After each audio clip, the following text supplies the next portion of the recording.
dans la vie, on a toujours des occasions de prendre la parole en public, en famille, entre amis, en classe. Et donc il faut essayer en se disant que ce ne sera pas forcément très bien. Et parler, c'est faire le deuil de la perfection. On peut bafouiller, on peut hésiter sur un mot, et ce n'est pas pour autant que le message ne passe pas. Et donc il faut se donner des objectifs raisonnables. C'est pas une façon de faire que de se dire que il faut que ce soit extraordinaire dès la première fois. C'est comme si on se disait que on veut faire de la course à pied mais qu'on veut tout de suite courir le marathon.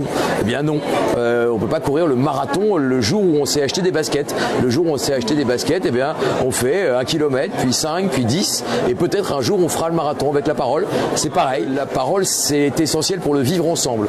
La conversation, jusqu'au XVIIe siècle, ça voulait pas dire parler ensemble, ça voulait dire vivre ensemble. Et donc cette capacité à parler, à débattre, c'est un peu de violence qui recule aussi dans la société. Et si on trouve les mots pour dire ses convictions, c'est un peu de violence qui recule.